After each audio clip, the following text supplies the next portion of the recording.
제가 부탁받은 내용은, 요청받은 내용은 온라인 저치에서 문항을 만들기입니다. 온라인 저치의 문항 만들기거든요. 그래서 선생님들과 문항을 만들어 보도록 하겠습니다. 그런데 먼저 말씀드리는 거는요, 어찌 보면 대단히 중요한 말씀인데, 문항을 잘 만들려면은 일단 문항을 잘 푸실 수 있어야 됩니다. 문제를 잘 이해할 수 있어야 합니다. 문제를 잘 풀 수 있어야 합니다. 제가 이 말씀을 언제 드릴까? 이 슬라이드를 언제 보여드릴까라고 고민을 많이 했습니다. 고민을 많이 했는데요. 그냥 처음부터 말씀드리는 게 좋을 것 같아요. 어, 저는 이제 2003년에 교직을 처음 시작했는데요. 이제 21년 차입니다. 21년 차인데 21년의 교직 생활 중에서, 학교 생활 중에서 가장 멘붕에 빠졌던 순간이 바로 온라인 저치를 다루던 순간이었습니다. 제가 요거는 편집한 화면이긴 한데요. 이 화면을 보시고서 제가 왜 멘붕에 빠졌을까를 한번 미루어 짐작해 보세요. 이게 대회 화면이거든요. 수행평가 중이었습니다. 수행평가 중이었는데 수행평가를 하면서 이제 순위를 모니터링 할 수 있거든요. 현재 순위를. 현재 순위를 모니터링 하는 중인데 이런 화면이 나왔어요. 제가 그래서 심장박동이 2배 이상 빨리 뛰는 거예요. 너무 불안해서. F번 문제 보세요. F번 문제. 다른 문제들은 어떻죠? 다른 문제들은? 다른 문제들은 다 풀렸죠? 다 풀렸어요. 네, 다 풀렸어요. 근데 F번 문제는 한 명도 못 풀었죠. 왜일까요? 왜일까요? 킬러 문항이라? 게다가 이 친구 보세요. 이 친구. 지금 몇 번 틀린 거죠? 9번 틀렸어요. 이 친구 뭐 하고 있죠? 다른 친구들은 다른 문제 다 풀고 있는데 이 친구는 다른 거 하나도 안 풀고 이것만 풀고 있어요. 이야, 큰일 났다. 문제에 오류가 있다. 제가 이걸 언제 발견한 거냐? 한참 뒤에 발견한 거예요. 한참 뒤에 발견한 거예요. 게다가 어떤 친구는 다른 거 다 포기하고 이것만 풀고 있었어요. 네. 정말 한참 오래전 일이긴 하지만, 예. 제 그 길다면 길고 짧다면 짧은 교직 생활 중에서 가장 큰 멘붕에 빠졌던 순간입니다. 문제 만드는 게 정말 힘들어요. 그리고 제일 힘들고 제일 힘 빠지고 제일 신경이 곤두설 때가 언제냐면요. 평가 보는 시간에 정말 엄청 떨립니다. 문제에 오류가 없어야 될 텐데. 문제 만드는 건 정말 어렵습니다. 근데 쉽게 만들려면 쉽게도 만들어요. 네. 내가 원하는 이 문항을 통해 가지고 이 문제를 통해서 측정하고자 하는 요소가 뭐 그렇게 어려운 요소가 아니라면은, 그리고 학생들을 힘들게 하지 않을 거라면은 뭐 그렇게 어렵진 않습니다. 너무 걱정하진 마시고요. 네, 문제는 잘 만들어야 된다라는 말씀 좀 드려보고, 예, 시작하겠습니다. 학습 목표가 좀 화려하죠. 평소에 수업할 때 학습 목표 좀 만들고 그러는 성실한 선생님이 아닌데 이건 좀 화려하게 만들어 봤습니다. 어떤 문항을 만들어야 되냐면요. 어떤 문항을 만들어야 되냐면 문제를 설명함에 있어서 오해가 없는 문제를 만들어야 됩니다. 문제를 학생들이 읽었을 때 오해가 있으면 정말 큰일 납니다. 오해가 있으면 안 돼요. 네. 그래서 글쓰기도 좀 잘 할 수 있어야 되고요. 또 문장을 분석해가지고 문단을 분석해서 어구를 분석해서, 그리고 또 더 좀 철저하게 하려면은 요즘 학생들이 쓰는 말이라든지, 네, 그런 거 어설프게 흉내내면 큰일 납니다. 네, 문제 설명에 오해가 없어야 되고요. 그 다음에 테스트 케이스를 가지고서 맞았다 틀렸다를 평가하잖아요. 테스트 케이스가 훨씬 힘듭니다. 만드는 게. 글 쓰는 거, 뭐 그림 그리는 거, 그리고 정답 만들어내는 거, 정답 코드 만들어내는 거, 뭐 이거 그렇게 어렵지 않아요. 그런데 이 문항에서 테스트 케이스를 잘 만들어내는 거, 평가하고자 하는 요소들을 잘 집어내서 그 테스트 케이스를 잘 만들어내는 거, 이거 참 쉽지 않습니다. 그리고 여기에 오류가 있어서는 큰일 납니다. 네. 그래서 학습 목표는, 네, 선생님들께 정말 강조하고 싶은 건 이거 두 가지입니다. 문제를 정확하게 만들자. 문항 설명, 그리고 입력 예시, 출력 예시, 입력 설명, 출력 설명, 그걸 정확하게 만들어야 된다. 그리고 테스트 케이스를 잘 만들어야 된다. 라는 두 가지를 꼭 머릿속에 기억해 두셨으면 좋겠습니다. 온라인 저지에 대해서 전반적인 프로세스를 한번 쭉 말씀드리고서 시작하겠습니다. 네. 온라인 저지는 일단 문제를 만들어야 되죠. 네, 선생님들께서 문제를 만들어야 됩니다. 문제를 만들어요. 네, 문항 설명도 이렇게 쓰시고 뭐 사파를 넣을 수 있으면 넣을 테고요. 입력 설명, 출력 설명 이런 것들. 그리고 또 가장 중요한 테스트 케이스를 만들어서 시스템에다가 업로드 하겠죠. 그렇게 문제를 출제합니다. 이제 오늘 같이 이야기할 내용이 문제 출제죠. 그럼 이제 학생들은 어떻게 하나요? 그 문제를 보고서 문제를 이해하고 그다음에 자기 컴퓨터에서 풀죠. 자기 컴퓨터에서. 문제를 보고 나서 아 이건 정렬해야 되는 문제겠구나. 그러면 자기 컴퓨터에서 자기 아이디 가지고서 뭐 코드블록스라든지 데브 C++, 뭐 비주얼 스튜디오, 뭐 혹은 요즘엔 온라인에서도 많이 쓰죠. 네, 그렇게 자기 컴퓨터에서 이렇게 코딩을 해봅니다. 그렇게 해서 문제에 제시된 무엇 입력 예시를 집어넣어서 출력이 잘 나오는지 학생들은 확인할 거예요. 그리고 조금 더 치밀한 학생들은 자기가 생각하는 몇몇 가지 특정한 테스트 케이스들을 만들어서 집어넣어보고 아 이런 경우에도 잘 나오는구나 확인하고서 자기가 짠 코드를 검증을 할 겁니다. 그렇게 한 다음에 아 잘 됐다 싶으면 학생들은 뭐예요? 코드를 제출하죠. 자기 코드를 컨트롤 C 복사해가지고 시스템에다가 붙여넣고 제출을 누릅니다. 그럼 이제 그 다음부터 누가 해요? 서버가 하는 거죠. 서버가. 서버는 뭘 하나요? 제출받은 코드를 컴파일합니다. 서버에서 프로그램을 돌리는 거죠. 네, 코드를 컴파일해요. 그리고 그 결과를 출력합니다. 결과를 출력합니다. 이 부분도 조금 자세히 아셔야 됩니다. 네, 컴파일 하면은 우선 에러가 날 수도 있어요. 컴파일 에러. 그쵸? 컴파일 에러는 컴파일 타임에서 그러니까 번역하는 과정에서 아 이거 문법이 틀렸어. 이런 식의 에러를 말하는 거죠. 네, 그런 컴파일 에러가 발생합니다. 컴파일 중에 에러가 발생하면은 학생들이 보는 화면에서는 컴파일 에러다라고 나오겠죠. 컴파일 중에 에러가 나오면은. 그 다음에 컴파일은 잘 됐어요. 컴파일은 잘 됐는데 또 어떤 에러가 많냐면요. 런타임 에러가 많습니다. 이 런타임 에러는 주로 어떤 경우에 나오냐면요. 메모리에서 할당된 메모리, 사용할 수 있는 메모리, 그 영역을 벗어나는 경우에 종종 나옵니다. 이거 선생님들 메모리 좀 하시면 좋을 것 같아요. 네. 자세히 알고 싶으시면 메모하시면 좋을 것 같습니다. 런타임 에러는 컴파일은 잘 된 거죠. 컴파일은 잘 된 겁니다. 그런데 실행 중에 에러가 생겨요. 주로 어떤 경우냐? 학생들이 많이 물어봐요. 선생님 이거 런타임 에러 뭐예요? 그건 실행 중에 발생한 에러야. 근데 제 코드는 문법적으로 논리적으로 문제가 없는 것 같은데요? 주로 어떤 경우에 생기느냐? 재기 호출이 계속해서 발생할 때. 재기 호출이 끝나지 않을 때. 재기 호출이 끝나지 않을 때. 그 다음에 또 다른 하나는 배열을 너무 크게 만들었을 때. 배열을 너무 크게 만들었을 때. 포인터를 잘못 사용했을 때 좀 비슷한 경우입니다. 그럴 때 런타임 에러가 많이 발생합니다. 그래서 저도 이거 처음 접했을 때는 그러네. 그런데 왜 문제지? 이게 왜 학생들이 자기 컴퓨터에서 했을 때는 에러가 발생하지 않는데 OJ에다가 제출했을 땐 에러가 발생하냐? 그건 테스트 케이스가 달라서 그래요. 테스트 케이스가. 입력 예시로 제시한 테스트 케이스는 그 크기가 어떻겠어요? 작죠? 작죠. 작으니까 잠재적인 오류 발생 확률도 작은 겁니다. 근데 테스트 케이스가 되게 커요. 실제 서버에서 돌리는 테스트 케이스가. 그러면은 오류가 발생할 확률이 높아집니다. 그래서 런타임 에러가 나오고요. 그 다음에 맞췄을 때는 accepted 나오겠죠. 정답입니다. accepted 맞췄을 땐.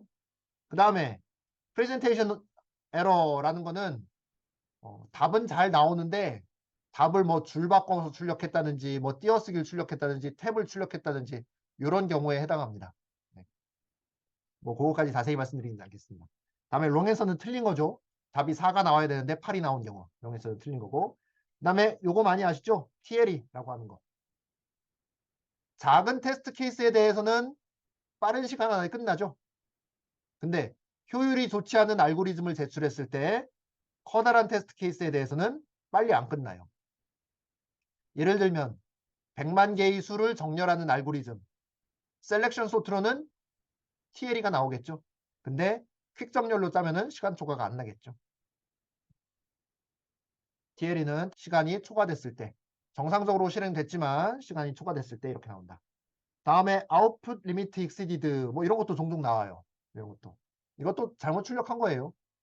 원래 100개만 출력해야 되는데 막 200개, 300개, 400개, 1000개, 10,000개 이렇게 계속 출력되는 거예요. 네, 이거 로직을 잘못 짜서 이렇습니다. 전체적인 온라인 저치의 진행 과정은 이렇게 됩니다.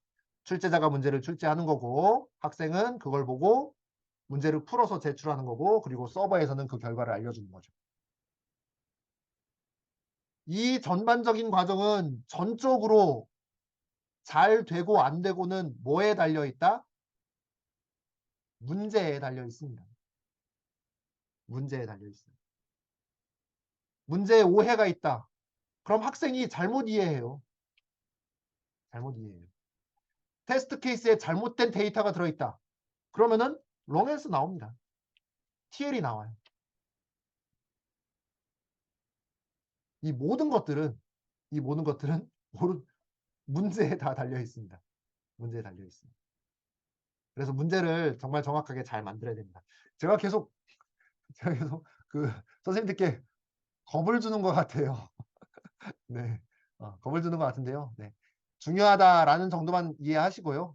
실제로 기술적으로 어려운 건 많지는 않습니다. 기술적으로는 전혀 어렵지 않으니까요. 기술적인 것은 쉽게 하실 수 있고요. 다만 이제 좀 더 복잡하고 치밀한 문제, 높은 효율의 알고리즘을 측정하고자 하는 문제, 그런 문제들에 대해서는 좀 더 조심해야겠다라는 말씀을 드립니다. 네, 문항부터 천천히 한번 살펴볼게요. 네, 제목이 있겠죠. 제목이 있고요. 그 다음에 여기 보시면은 요거 있죠. 시간 제한, 그리고 메모리 제한 이런 거 있죠. 시간 제한, 메모리 제한. 보통 이것을 문제 만들 때 신경 안 쓰는데요. 저 1초라는 건 뭐겠어요? 테스트 케이스를 집어넣었을 때 그 답이 1초 안에 나와야 된다라는 거죠. 테스트 케이스가 10개 있어요. 각각에 대해서 10개 전부 다 각각 1초, 각각 1초, 각각 1초입니다. 10개가 전부 다 1초 안에. 이게 아니고요. 네, 각각의 테스트 케이스에 대해서 1초 안에입니다. 다음에 메모리 제한. 저거는 요즘엔 뭐 크게 신경 안 쓰는데 어떤 경우에는 저 메모리 제한을 가지고서 문제를 이렇게 좀 좋은 알고리즘, 나쁜 알고리즘 이걸 평가하는 경우도 있어요. 네. 256 MIB라고 써 있네요. 저 I는 그 우리가 2의 10승이냐 10의 3승이냐 이런 걸 헷갈릴 수 있잖아요. 그래서 저 MI자 붙으면은 저건 2의 10승을 얘기하는 겁니다. 네. 그러니까 메가바이트니까 메기바이트라고 하거든요. 그러니까 메가니까 2의 20승 바이트네요. 네. 2의 20승 바이트만 써야 된다라는 거죠. 보통은 한 128메가 혹은 256메가, 256메가, 제가 258이라고 읽었네요. 네, 256. 네. 보통은 128이나 256이면은 웬만한 문제들은 다 풉니다. 다 풀어요. 그런데 정말 문제 공간이 큰 문제, 그런 문제는 저거를 조금 늘린다거나 네, 그렇게 하는 경우도 있습니다. 네, 필요에 따라서 하시면 되고요. 계산해 보시면 돼요. 뭐 더블로 해가지고 2차원 배열을 만들어요. 근데 그게 크기가 뭐 한 만 곱하기 만이에요. 2차원 만 곱하기 만. 그래서 뭐 더블이고 계산하면은 막 256을 넘어가는 경우도 있습니다. 네, 그런 거 염두에 두시고. 요 시간 제한은 좀 생각해 볼 필요가 있어요. 특히나 요즘에 뭘 많이 사용하죠? 언어로서? 언어로? C 말고 파이썬 많이 사용하죠? 파이썬. 속도가 어떨까요? 속도가 많이 느립니다. 그래서 조금 큰 문제다 싶으면은 C나 C++은 1초면 해결되는데 어떤 문제는 10초, 어떤 문제는 20초 막 이래요. 재작년에 2021 SFPC 제주 기억 혹시 하시나요? 거기에서 그 그때 그 파이썬 3로도 아이들이 문제를 풀 수 있게 해줘야 되잖아요. 네, 고등학교에서 정규 수업 시간에 파이썬을 사용하기도 하니까. 그래서 그것 때문에 엄청나게 고민했던 경우가 있었습니다. 네. 그래서 이 문제를 좀 문제 공간을 크게 만들고 알고리즘을 좀 복잡한 알고리즘을 쓸 수도 있다. 그래도 풀어야 된다. 그런데 아이들이 파이썬으로도 풀어야 된다. 라면은 파이썬으로도 선생님들이 직접 풀어보셔야 돼요. 내 컴퓨터에서 직접 돌려보시고 그 다음에 이거 파이썬으로 하면 한 5초는 줘야겠네. 5초는 줘야겠네. 그럴 경우에는 여기 시간 제한을 5초 뭐 혹은 10초 이렇게 변경해야 됩니다. 여기서 이런 질문이 있을 수 있어요. 이게 컴파일하고 실행하는 건 서버인데 내 컴퓨터는 정말 최신형의 좋은 컴퓨터인데 차이가 좀 있지 않을까? 차이 별로 없습니다. 차이 별로 없어요. 이거 배치 처리하는 거라서 그냥 한번 들어오면은 CPU에서 그거만 처리하는 거라서 CPU 처리 속도는 내나 비슷하거든요. 네. 그래서 서버 컴퓨터랑 내 컴퓨터랑 속도 차이가 크다.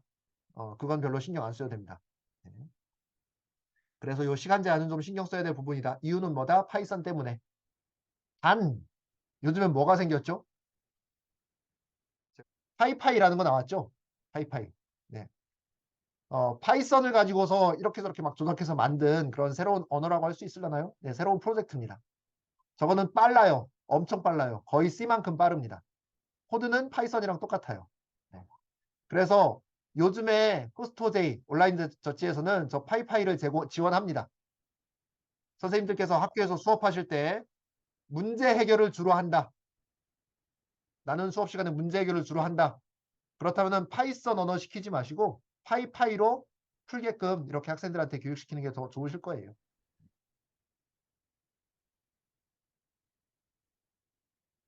네, 다음으로 조금만 더 자세히 봐볼까요? 학생들은 이렇게 하죠. 문제를 보고 문제를 이해한 다음에 자기 컴퓨터에서 코딩을 하고 그 다음에 코드를 복사해서 그러니까 자기 코드가 맞았다는 확신이 들면은 자기 코드를 복사해서 제출 창에다가 붙여놓고 제출을 하죠. 여기 제출 언어를 뭐 C++로 하든 C로 하든 파이썬으로 하든 파이파이로 하든 자바로 하든 뭐 선택해가지고 제출을 합니다. 그러면은 온라인 저지는 어떻게 채점을 하는 거죠? 어떻게 채점하는 거죠? 이렇게 채점하는 거죠. 출제자가 만들어 놓은 테스트 케이스들을 가지고서 출제자가 만들어 놓은 테스트 케이스들을 가지고서 학생이 제출한 이 코드에다가 집어넣어 봐요.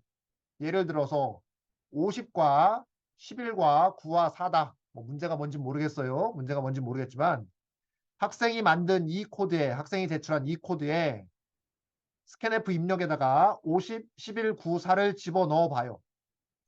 그럼 학생이 제출한 이 코드에서 어떤 답이 나오겠죠? 그 답을 보니까 36이에요. 내가 미리 만들어 놓은 이 입력에 따른 답은 36이야 랑 비교합니다. 학생이 제출한 코드에 대한 답은 뭐라고 그랬죠? 36이 나왔다고 그랬죠? 내가 미리 만들어 놓은 답은 뭐죠? 36이죠? 비교했더니 같아요? 달라요? 같죠? 그럼 이거는 정답인 거예요. 내가 만들어 놓은 이 데이터를 학생이 제출한 코드에다가 제출해 봤더니 30이 나왔어. 30. 근데 이 입력에 대한 답은 36이어야 돼. 근데 30이네? 그럼 이건 맞은 거예요? 틀린 거예요? 틀린 거예요.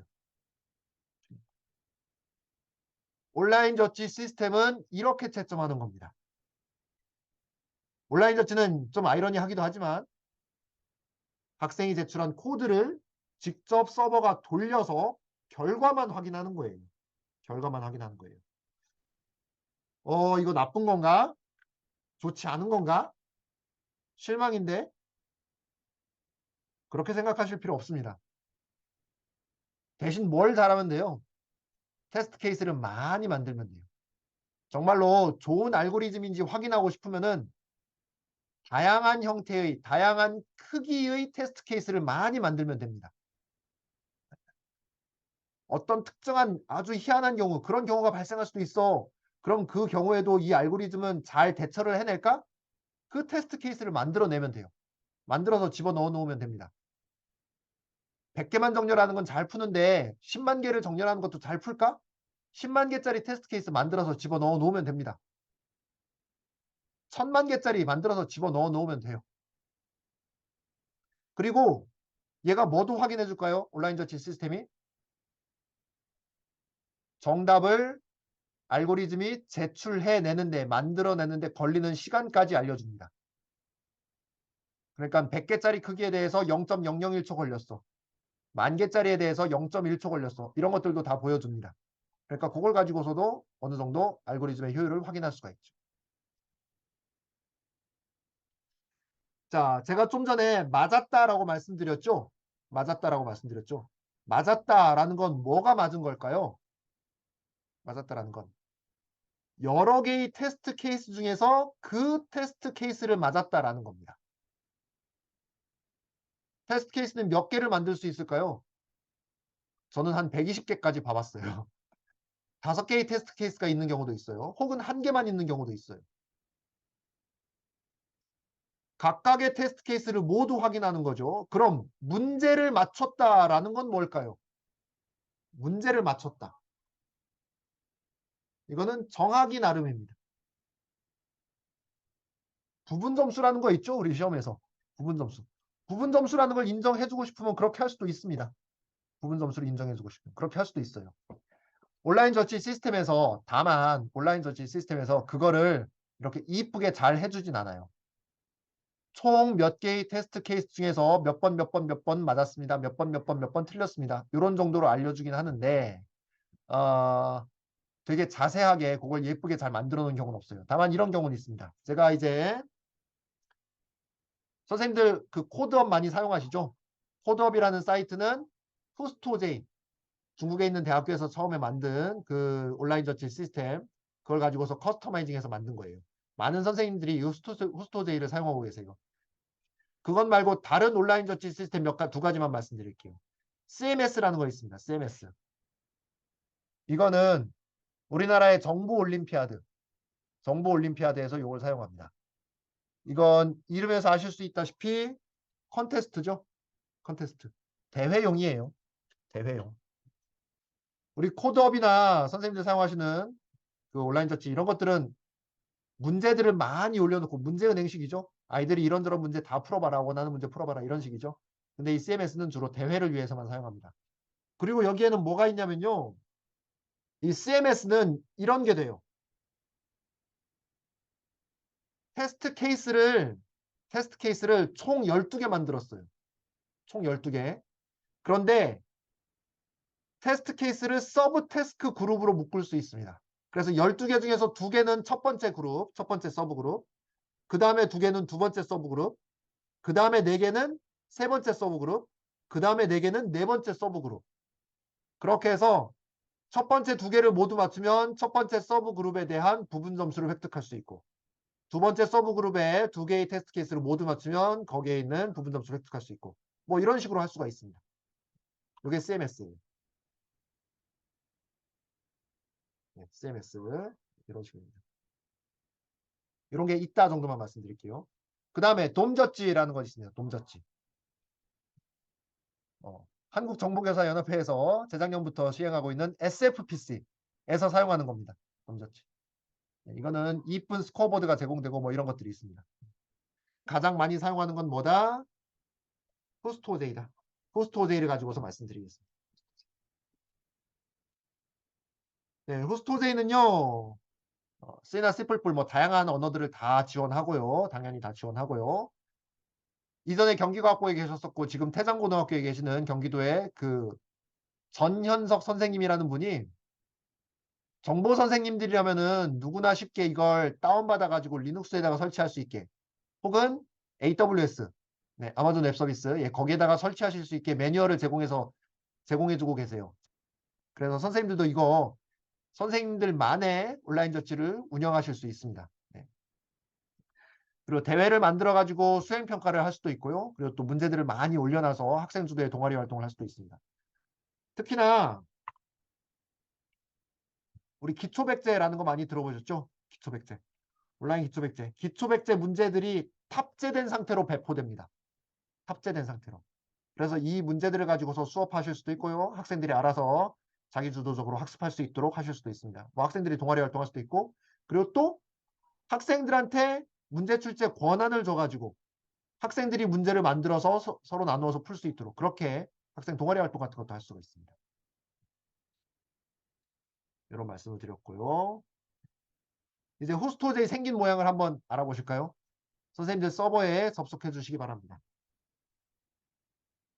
참고로 이 서버는 my.saCode.net은 10년 된 노트북을 집에 있는 그 공유기에다가 물려놓은 거예요. 네, 잘 돌아갑니다. 그 다음에 data.saCode.net은 무료 웹 호스팅으로 하고 있는 겁니다. 잘 돌아갑니다. 자, 이제 로그인 하셨으면 오른쪽에 선생님들 아이디 나오죠? 여기 누르시고 보면은 제일 밑에 뭐가 있냐면 관리라고 있을 거예요. 제가 선생님들 계정에다가 관리자 권한을 넣어드렸어요. 그래서 관리가 나올 겁니다. 들어가 보세요.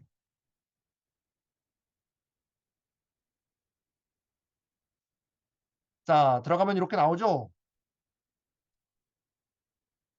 자, 이거는 호스트.j에서 관리하는 기능들이 쭉 있는 거예요. 관리하는 기능들. 자, 위에 뭐 공지사항 같은 것들은 넘어가고요. 사용자 아이디 리스트 한번 봐볼까요? 사용자 아이디 리스트. 그 다음에 이번에는 왼쪽에서 사용자 아이디 등록 봐볼게요. 사용자 아이디 등록. 만약에 학생들 여기다가 쭉 집어넣고 싶다. 그러면은 엑셀에서 만들어가지고 네, 아이디하고 패스워드만 쭉 붙여넣고 등록하면 됩니다. 뭐 비밀번호 변경이나 이런 것들이 있고요. 자, 우리가 보고자 하는 것은 문제죠. 문제. 문제 리스트 봐보겠습니다. 문제 리스트.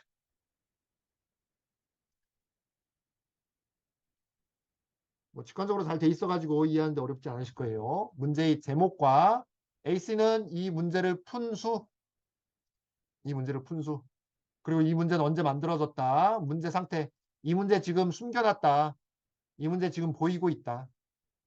그리고 문제를 삭제하는 거, 그리고 문제를 수정하는 거, 그리고 채점 데이터, 테스트 케이스입니다. 테스트 케이스. 기왕 온 거 테스트 케이스 한번 봐볼까요? 제가 이번 수행평가 때 만들었던 테스트 케이스가 01.in, 01.out 요게 하나의 세트겠죠. 그 다음에 02.in, 02.out 하나의 세트고 03.in, 03.out 이렇게 돼 있죠. 자, 하나만 한번 봐볼게요. 자, 여기에서 아무거나 볼까요? 04.in의 에디트. 선생님들 요거 에디트는 누르실 때 절대로 수정하시면 안 됩니다. 저 큰일 납니다. 이런 데이터가 입력이 되면 이런 데이터가 입력이 되면 04.out 이런 데이터가 출력이 돼야 돼요. 저 밑에 09.in, 09.in 이런 데이터가 입력이 되면 이런 데이터가 출력이 돼야 됩니다. 문제는 뭔지 모르겠지만 이런 테스트 케이스를 이렇게 볼 수가 있습니다. 자, 이렇게 문제 리스트가 있고요. 다음에 문제에서 문제 등록이 있네요. 문제 등록. 문제 등록 눌러보세요. 문제 등록. 자, 제목에다가요. 자기 문제를 확인하기 위해서 C101이라든지 111이라든지 선생님들 아이디 있죠? 네, 선생님들 아이디 이렇게 쓰시고 한 칸 띄고 뭐 제목입니다 라든지 문제 해결 제목이라든지 뭐 삽입 정렬이라든지 뭐 DFS라든지 이렇게 그냥 마음대로 아무거나 쓰세요. 네. 분명한 건 요 앞에 요거 요 앞에 요거 꼭 써주세요. 요거 꼭 써주세요. 네. 자, 그리고 시간 제한, 메모리 제한 있고 문제 설명 있고 입력 설명 있고 출력 설명 있고 이거 나중에 하겠습니다. 출처 분류에다가 요거 한 번 더 할까요? C 땡땡땡 요거 한 번만 더 할까요? 선생님들 아이디 여기다가 쓰세요. C 땡땡땡. 자, 다 됐으면 저장 눌러주세요. 저장.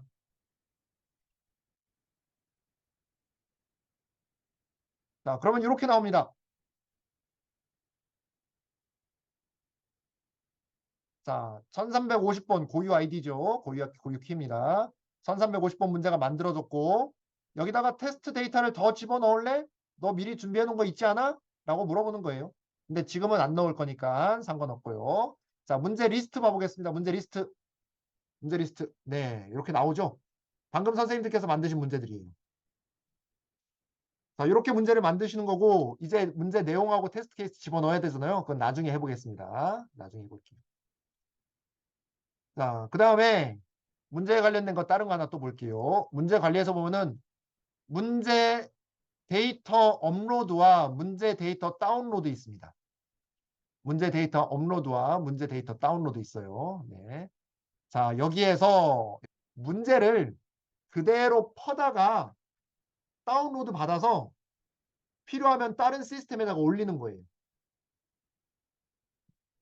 내가 여기 온라인 저지에서 만든 이 문제들 테스트 케이스까지 싹 다 이렇게 이미지 파일까지 싹 다 이렇게 다운받아가지고 다운받아서 이번 수행평가 볼 서버 하나를 만들었어. 그래서 내가 거기다가 올릴 거야. 거기다 이렇게 올리는 거예요. 그거 하는 기능입니다. 채점 방식에 대해서 말씀드리겠습니다. 요거까지만 말씀드리고 좀 쉬었다가 말씀드릴게요. 네. 요거 아까 설명드렸죠? 네. 여러 개의 테스트 케이스가 있는데 1번부터 2번까지는 하나의 그룹, 3번부터 4번까지 하나의 그룹, 뭐 5번부터 7번까지 하나의 그룹, 뭐 8번부터 15번까지 하나의 그룹 이렇게 나눠가지고 채점해주는 것을 지원해주는 온라인 저치는 CMS라는 게 있고 그 다음에 호스토제이는 우리 많이 사용하는 호스토제이는 이런 식으로 표현해 주는 경우가 많습니다. 요거랑 좀 다르기도 해요. 설정에 따라서 다릅니다. 근데 보면은 여기 밑에부터 한번 봐볼게요. 밑에부터 한번 봐보겠습니다. 네. 요거. 자, sample.in이라는 테스트 케이스에 대해서는 AC 뭘까요? 맞았다라는 겁니다. sample.in이라는 테스트 케이스에 대해서는 AC 맞았다, accepted. 메모리는 1200K 사용했다. 그리고 시간은 2ms 사용됐다. 그 다음에 test.in이라는 테스트 케이스에 대해서는 메모리 이만큼 사용했고 그 다음에 시간은 1ms 걸렸다. 테스트 001.in이라는 테스트 케이스에 대해서는 맞았다. 이만큼 이렇게 근데 테스트 4랑 테스트 5는 wrong answer 틀렸다라고 알려주는 거예요. 틀렸다. 얘네들은 출력 결과를 뱉어낸 시간은 2ms인데 틀렸어. 그리고 어떻게 틀렸냐? 이렇게 틀렸어. 기대되는 값은 이건데 이게 출력돼야 되는데 너는 이게 출력됐어. 이게 출력돼야 되는데 너는 이게 출력됐어. 이렇게 알려주는 거죠. 이건 누가 해주는 거예요? 서버가 해주는 겁니다. 온라인 저치 서버가 해주는 거예요. 이러한 화면은 후스토제이에서 제공하는 건데 모든 테스트 케이스들에 대해서 맞았다, 틀렸다, 롱앤소다, 뭐 TL이다 이런 것들을 다 알려줍니다. 그리고 또 틀린 거는 뭐가 틀렸다. 원래 답은 뭐가 나와야 되는데 너는 뭐가 나왔다. 이걸 제공해 줍니다. 그런데 호스트 OJ라고 해서 이게 모두 같냐? 아니에요. 예를 들면 이걸 제공하지 않기도 해요. 설정하기 나름입니다. 설정하기 나름이에요. 그리고 선생님들 코드업 보셨는지 모르겠는데요. 코드업은 정말 많은 사람들이, 많은 학생들이 이용하잖아요. 예를 들어서 10개의 테스트 케이스가 있어요. 그럼 하나씩 확인하겠죠? 첫 번째 맞았어. 두 번째 맞았어. 세 번째 틀렸어. 세 번째 틀렸어. 그럼 더 이상 채점하지 않습니다. 10개가 있다 하더라도 세 번째에서 틀렸죠? 그럼 네 번째부터 더 이상 채점하지 않아요. 그냥 틀린 거예요. 틀린 거예요. 아이들이 많이 쓰는 말이 있어요. 뭐냐면요. 제가 여기다 써볼까요? 왜, 맛, 다음에 뭘까요? 틀. 왜 맛틀? 나는 분명히 맞았는데 내가 짠 코드는 분명히 맞았는데 입력 예시도 맞고 내가 생각해놓은 테스트 케이스도 집어넣어서 맞았는데 틀렸다고 나와. 도대체 뭐 때문에 틀린 거야? 왜 틀린 거야? 왜 틀린 거야? 그럴 때 이게 아이들한테는 참 그 단비 같은 존재입니다. 아, 이것 때문에 틀렸구나. 근데 이걸 일부러 안 보이게 해주기도 해요. 안 알려줍니다. 선생님은 학생들이 제출한 코드 볼 수 있을까요? 없을까요? 당연히 볼 수 있죠. 그리고 그거 보면서 아, 이 녀석 이것 때문에 틀렸네. 자, 그래서 채점하는 방식이 다릅니다. 달라요. OJ의 설정에 따라서 다르게 될 수도 있습니다. 설정을 선생님들이 직접 바꿀 수도 있어요. 그거는 이제 선생님들께서 필요에 따라서 해주시면 되겠습니다. 이제 문제를 어떻게 만들어야 되냐? 문제를 어떻게 만들어야 되냐라는 이야기를 한번 해볼게요. 제가 그 첫 번째 슬라이드에서 말씀드렸던 것이, 그러니까 학습 목표에서 말씀드렸던 것이 뭐였냐면은 정말 오해가 없는 표현을 써야 된다. 문제에서. 문제에서 학생들이 절대로 오해해서는 안 된다라는 이야기를 했고요. 그 다음에 테스트 케이스가 오류가 있어서 안 된다라는 이야기 했습니다. 이 오해가 없는 문제를 만든다는 게 사실 생각보다 쉽지가 않아요. 네, 쉽지가 않습니다. 왜 그러냐면은 우리 이 온라인 절제에서 문제를 이렇게 봐보셔서 아시겠지만 글이 좀 길어요. 왜냐면 자기적이지만서도 그래도 좀 이렇게 컨텐츠를 좀 내용을 이렇게 풍부하게 그럴싸하게 좀 포장을 하잖아요. 포장을 하잖아요. 그래서 머릿속에서 막 소설을 쓰죠. 네. 네.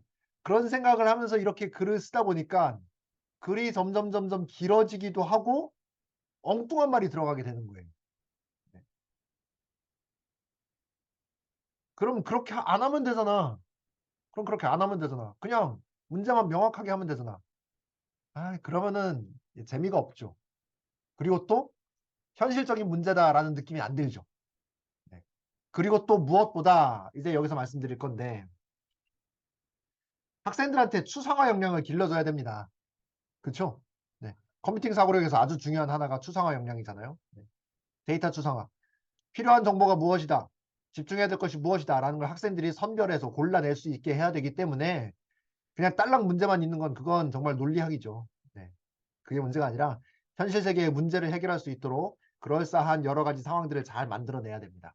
그렇기 때문에 자칫하면 틀릴 수가 있어요. 네, 주의해야 됩니다. 자, 먼저 문제 제목부터 알아볼까요? 문제 제목. 문제 제목은 보통 이렇게 많이 써요. 문제에서 다루는 표면적 소재를 이용해서 많이 얘기하잖아요. 뭐 운동회를 하든 아니면 친구랑 땅 따먹기를 하든 아니면 윷놀이를 하든 아니면 친구한테 메일을 보내든 뭐 이런 소재들이 다양하잖아요. 네. 그런 소재를 등장시키기 때문에 제목도 이렇게 소재를 갖다가 쓰는 경우가 많습니다. 근데 이러면 또 뭐가 문제냐면요. 이 문제를 나중에 다시 찾으려면 못 찾아요. 네, 못 찾는 경우가 많아요. 그리고 또 반면에 이 제목이 정보과학, 전 세계 정보과학에서 아주 너무나도 유명한 컨텐츠가 되는 경우가 있어요. 뭐 예를 들면 소들의 헤어스타일이라는 문제 들어보신 분 계실 거예요. 네. 오사코에서 처음에 출시한 문제인데 소들의 헤어스타일 문제라고 하면 그 문제라고 웬만한 사람들은 다 안다는 거죠. 그래서 요걸 매력적으로 짓는 것도 필요하다, 제목을. 혹은 그게 아니다. 나는 이걸 무슨 그렇게 뭐 멋들어진 문제로 만들고자 하는 게 아니라 아이들이 삽입정렬을 정확하게 할 수 있는지 난 그것만 판단하고 싶다. 그렇다면 그냥 제목에다가 삽입정렬 뭐 이렇게 쓰는 것도 나쁘지 않습니다. 그리고 또 아시는 분 아시겠지만 그 똑같은 문제라 하더라도 입력 데이터의 크기에 따라서 다른 문제가 될 수 있잖아요. 그래서 똑같은 삽입정렬 하더라도 괄호 열고 스몰 데이터의 개수가 작은 문제, 또 괄호 열고 라지 데이터의 개수가 큰 문제 뭐 이렇게 나누기도 합니다.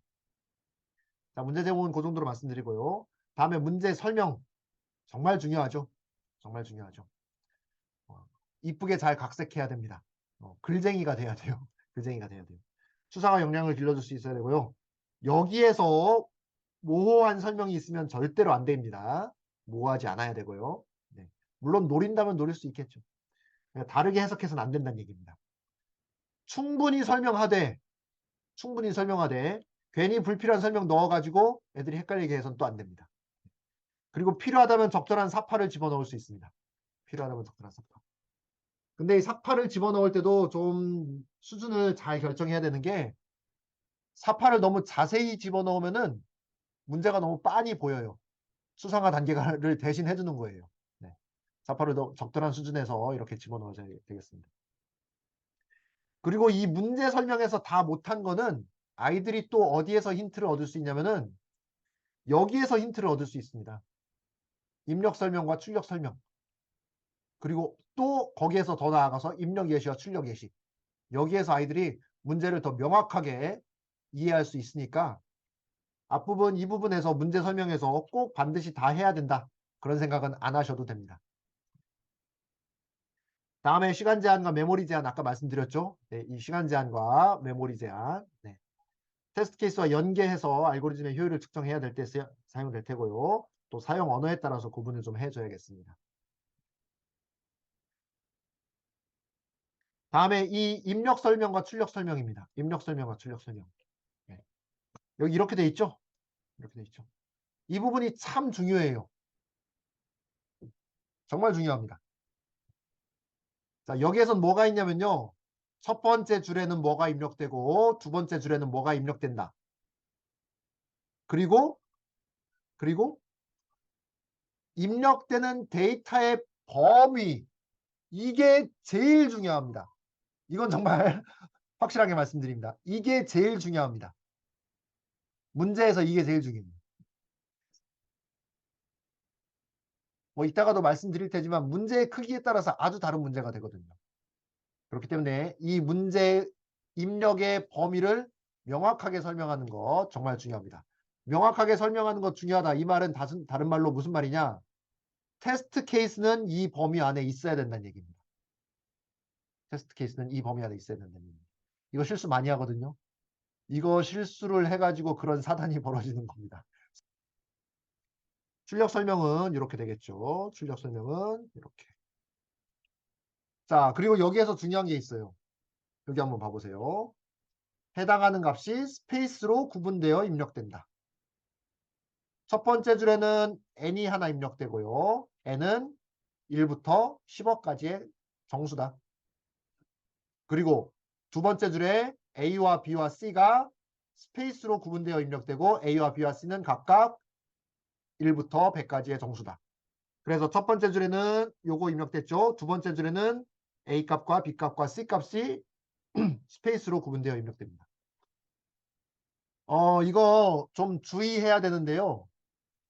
C에서 선생님들 스캔F 한 다음에 %D 한 칸 띄고 %D, %D 이렇게 하잖아요. 근데 C에서는 입력받을 때 %D, %D라고 했으면은 그 사이에 빈칸으로 구분해서 입력해도 되고 엔터 치고 입력해도 되죠. 탭으로 입력해도 됩니다. C는 괜찮아요.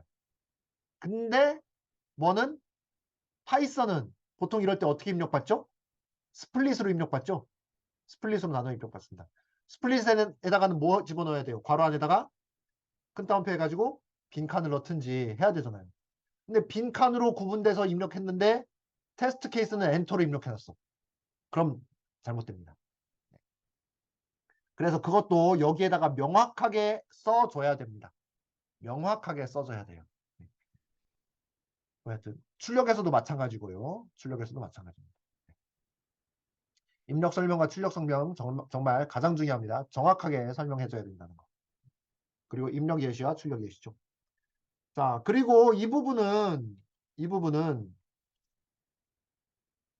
선생님 불명확할 때 선생님 이거 이러한 경우에 이러한 값이 들어올 수도 있는 건가요? 뭐 이렇게 물어봐요. 그거를 구구절절히 다 써주면은 문제의 양이 너무 커지는 경우도 있어요. 그럼 좀 불편할 수도 있겠죠. 네.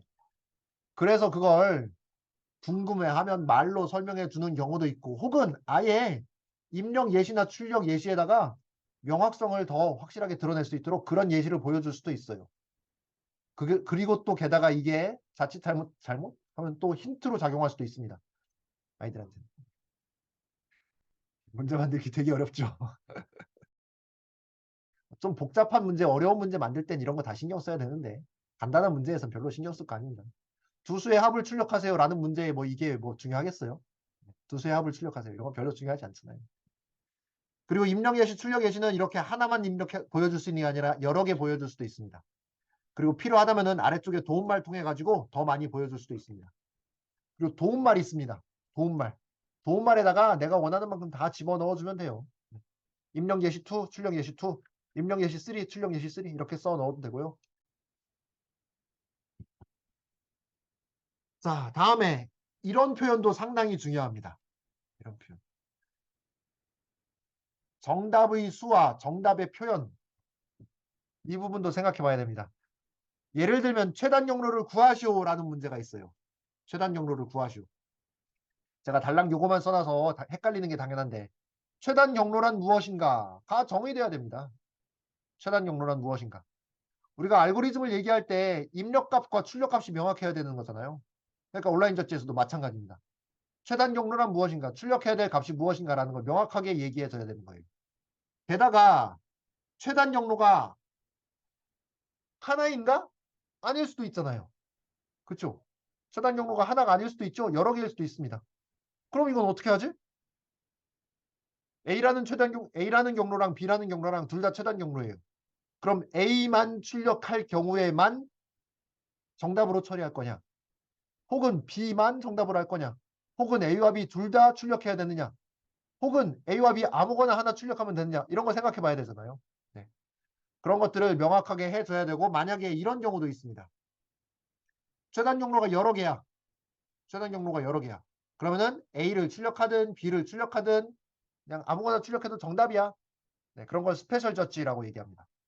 그런 문제를 뭐 A는 B든 정답 중에 아무거나 출력하면 되는 거, 그런 문제를 스페셜 저지라고 얘기합니다. 그렇게 만들 수도 있습니다.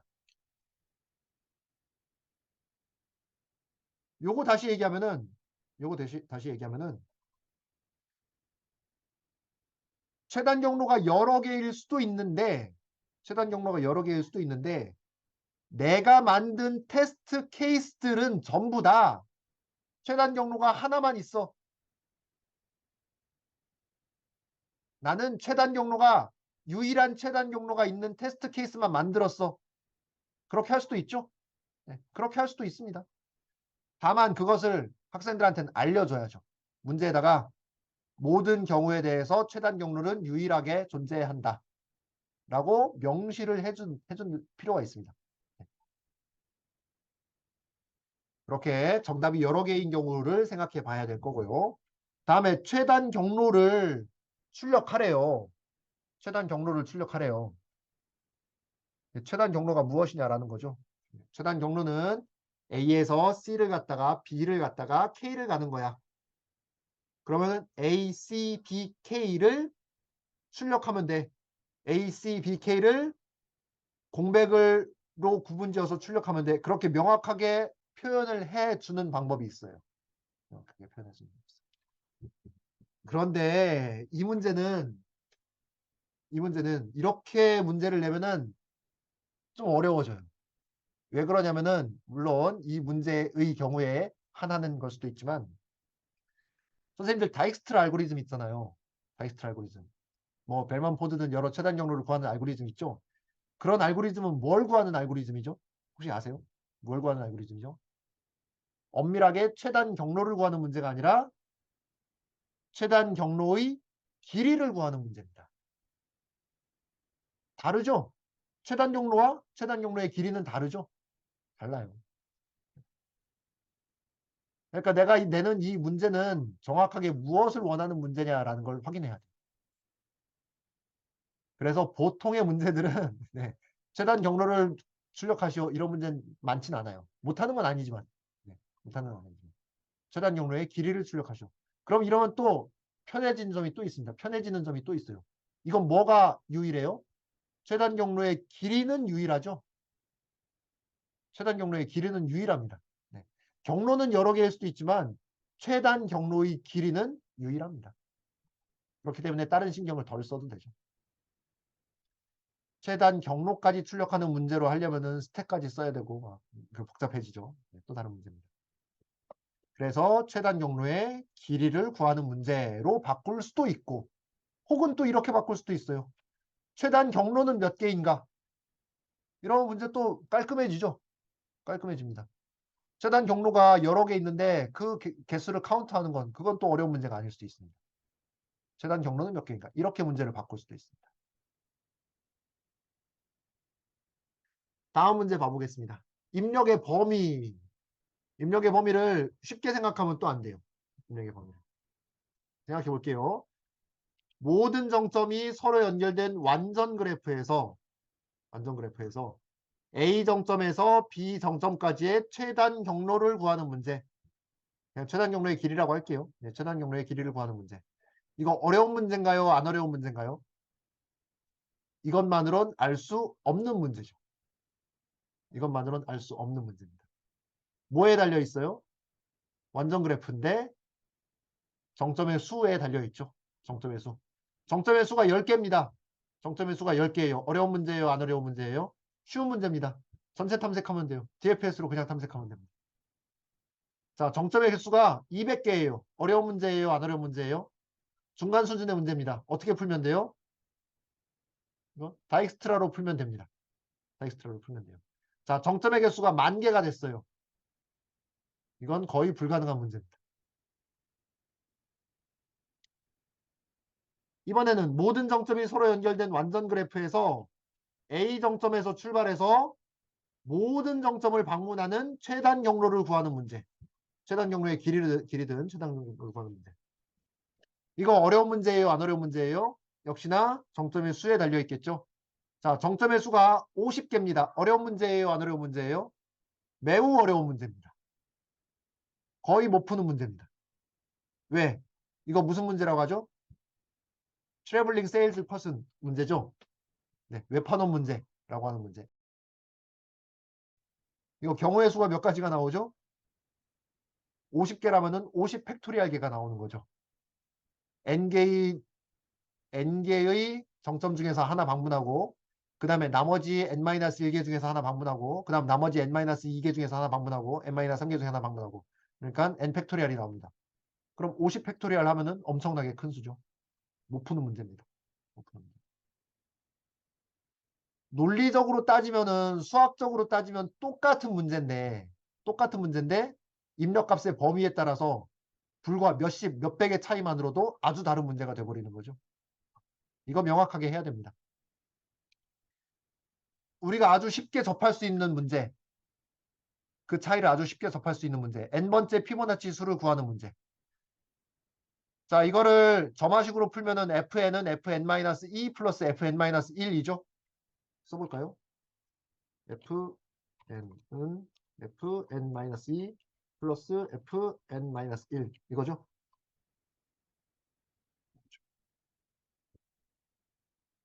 이렇게 해서 풀면은 이거 n 값이 한 100 정도만 되면 2의 백승이 돼서 못 풉니다. 2의 백승이 돼서 못 풀어요. 그러면은 그러니까 이제 여기서 입력해서 오류가 나는 거예요. 그러면은 이거를 2의 한 30 정도까지만 하자. 그럼 2의 30승에서 충분히 풀거든요. 네, 이렇게 점화식으로 풀더라도 풉니다. 2의 30. 그래서 입력의 범위를 n값은 1부터 30까지다. 라고 문제를 냈어요. 제대로 될까요? 제대로 안 될까요? 문제가 있을까요? 문제가 없을까요? 문제가 있습니다. 어디에서 문제가 발생할까요? 파이썬은 문제가 발생하지 않습니다. C는 문제가 발생합니다. 뭐죠? 자료형. 19번째인가 18번째인가 그쯤부터는 인티저 범위를 벗어나요. 인티저 범위를 벗어납니다.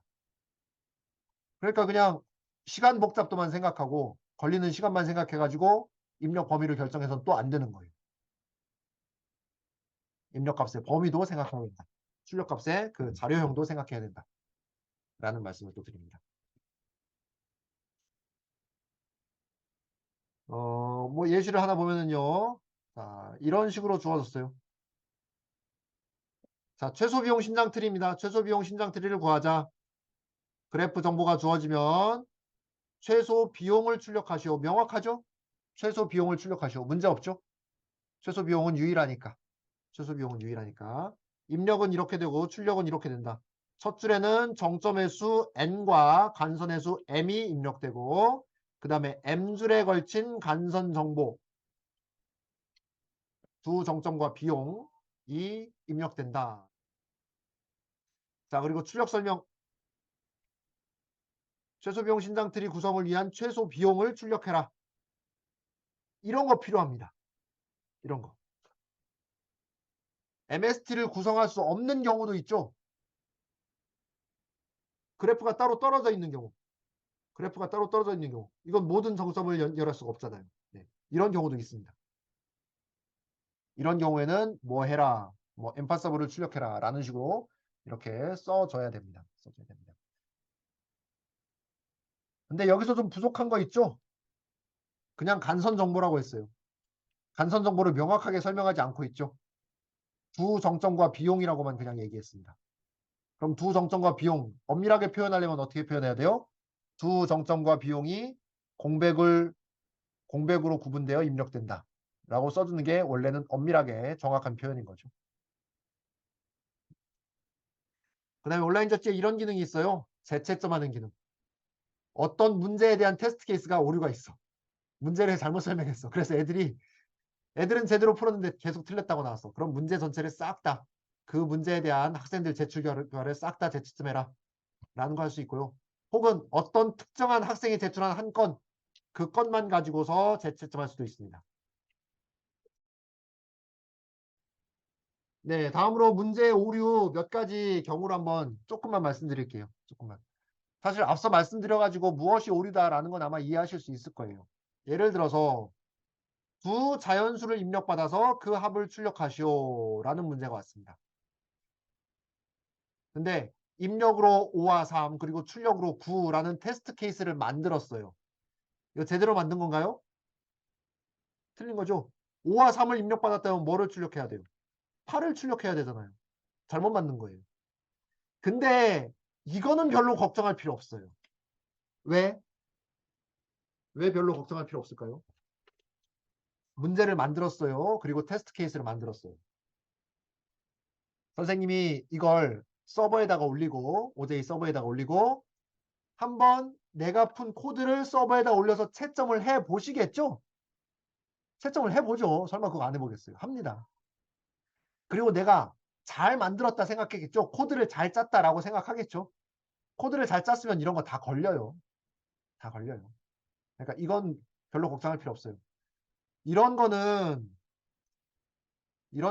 언제 발생하냐면은 문서 작업 같은 거 하다가 오타 나가지고 만들어지는 거예요. 오타 나가지고. 근데 이게 문제예요. 이런 거. 자, 문제가 뭡니까? 뭐가 잘못됐어요, 이거? 문제에서는 자연수를 입력받는다고 그랬죠? 근데 지금 뭐가 나왔어요? 자연수가 아닌 값이 입력됐어요. 학생들이 이거를 인티저로 풀어주면 뭐 다행이라고 해야 되나요? 그러면 맞았다고 나올 텐데 어떤 깐깐한 녀석들은 이거를 인티저가 아니라 언사인드 인티저로 풉니다. 그럼 이거 맞게 나오겠어요? 틀리게 나오겠어요? 학생은 틀리게 나오죠. 그럼 학생은 제대로 풀었는데 OJ에선 틀렸다고 나오는 거예요. 이게 왜 잡기 힘드냐? 이런 오류가 왜 발생하기 쉽냐? 좀 전에 그랬죠? OJ에다가 문제를 잘 올려놓고 테스트 케이스를 잘 올려놓고 내가 풀어본다고. 내가 풀 때 어떻게 풀었어? 인티저로 푼 거예요. 선생님이 인티저로 푼 겁니다. 선생님이 인티저로 풀어서 OJ에다가 제출하니까 맞았다고 나와요? 틀렸다고 나와요? 맞았다고 나오죠. 그러니까 문제 없어. 이상 없어. 이렇게 생각해 버리는 겁니다. 이거는 자동화해서 잡기가 어려워요. 자동화해서 잡기가 어렵습니다. 이건 어떻게 해야 되냐? 별 수 없어요. 문제를 꼼꼼하게 확인하고 테스트 케이스를 모두 다 열어서 하나하나 꼼꼼하게 확인하는 수밖에 없습니다. 문제의 컨셉 잡는 것부터 테스트 케이스 만드는 과정이 아주 천천히 중간에 오류가 발생하지 않는 게 제일 중요합니다. 왜 그러냐면요. 갑자기 선생님이 컨셉을 바꾼 거예요.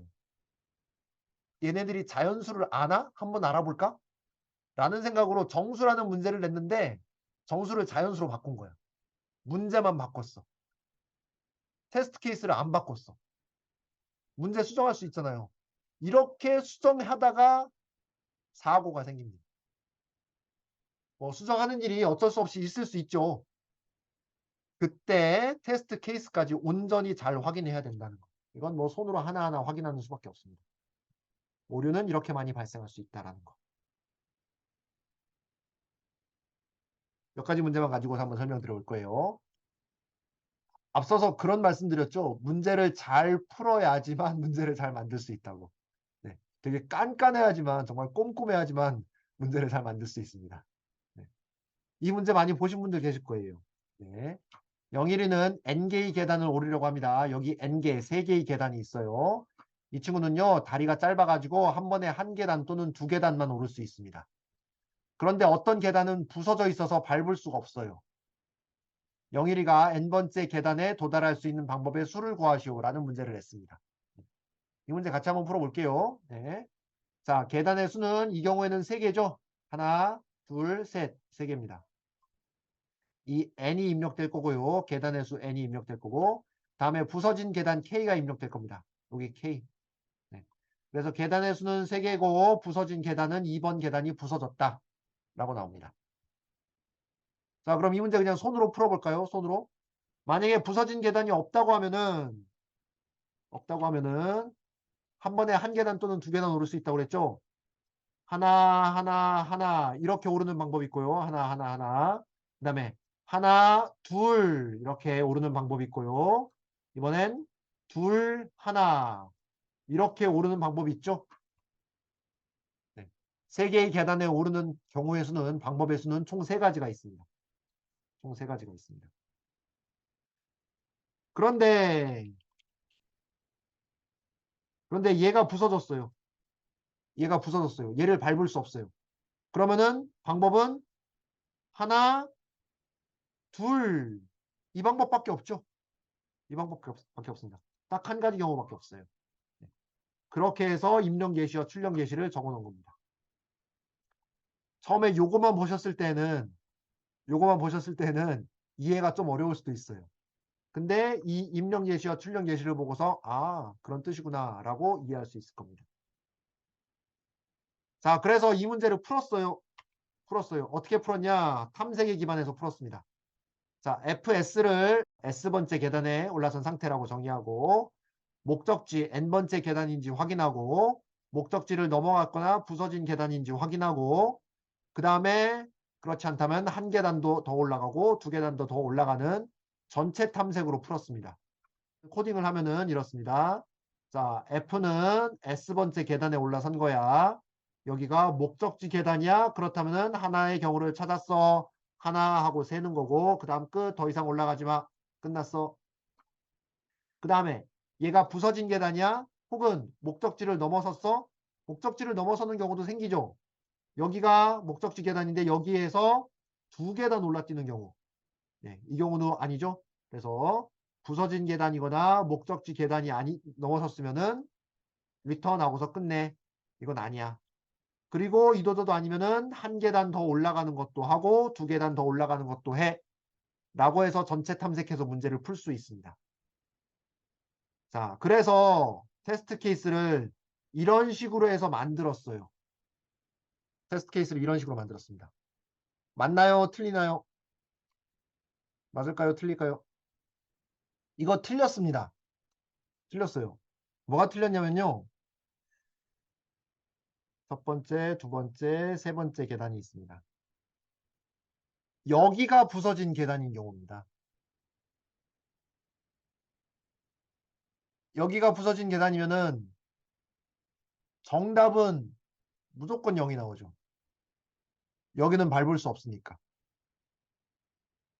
목적지 계단이 부서져 있어요. 그럼 목적지에 도착할 수 없죠. 그게 맞는 거죠.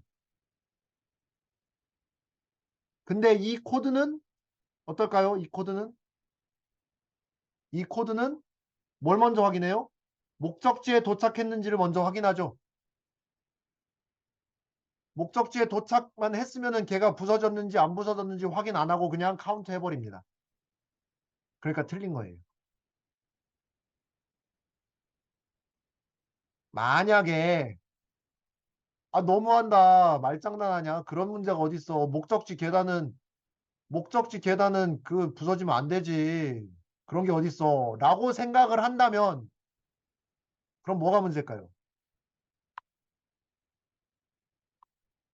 이게 문제입니다. 이거. 이거. K는 N보다 작아야 돼요. 만약에 그렇게 하고 싶다면 목적지 계단이 부서진 계단이 아니다라고 하고 싶다면 K는 N보다 작아야 됩니다. 이게 아이들 그 괴로워하는 모습 보는 재미가 쏠쏠합니다. 맞는 것 같거든요, 이거. 맞는 것 같아요. 목적지인지 확인하고. 그리고 또 목적지를 넘어갔거나 부서졌는지 확인하고. 맞잖아요. 근데 어떻게 돼야 돼요? 이거를 요 뒤로 보내야 된다는 거죠. 그러면 문제를 조금 더 바꿔볼게요. 문제를 조금 더 바꿔보겠습니다. 이번에는 스프링 계단이에요. 스프링 계단. 스프링 계단. 다 똑같은데 뭐가 있냐면요. 어떤 계단은 스프링으로 되어 있어서 이 계단을 밟으면 두 계단을 더 뛰어 올라갑니다. 그래서 3,1 얘가 스프링 계단이라면은 여기 한 번 스프링 밟아가지고 이렇게 툭 올라가죠. 이런 경우 하나 있고요. 한 번, 그리고 자연스럽게 스프링해서 이 한 경우가 있고요. 다음에 두 번, 한 번 이렇게 올라가는 경우가 있고, 이렇게 두 가지죠. 두 가지입니다. 한 번, 한 번, 한 번은 한 번, 한 번, 한 번은 여기 밟으면 그 다음에 올라갈 수 있어요? 아니요. 무조건 스프링 밟았으니까 두 계단 올라가야 되는 거예요. 그래서 이렇게 이렇게 이렇게는 안 되는 거예요. 자, 이걸 풀기 위해서 이렇게 했어요.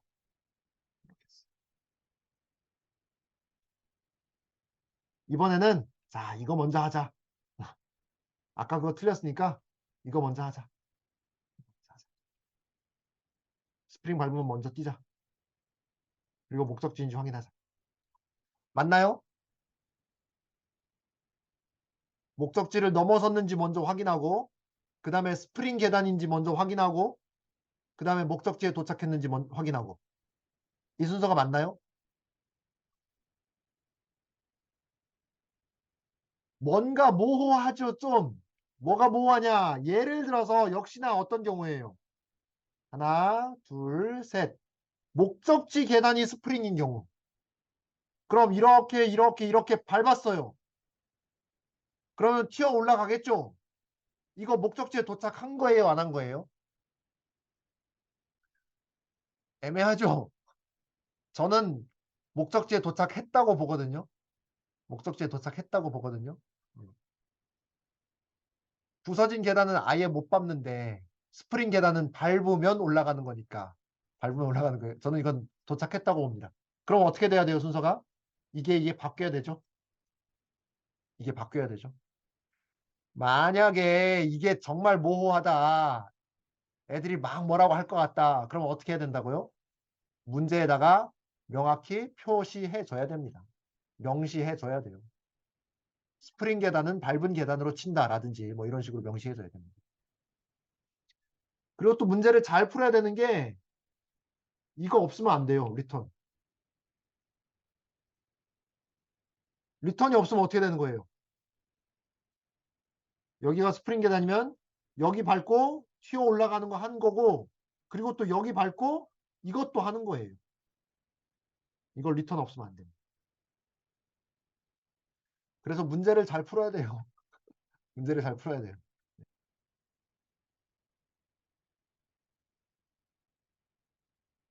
이제 제가 겁만 많이 드렸습니다.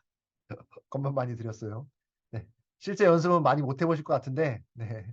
그래도 이걸 충분히 이해하신다면은 뭐 선생님들께서 가지고 계신 스킬을 가지고서 충분히 만드실 수 있으니까요. 그런 말씀들을 많이 드렸습니다.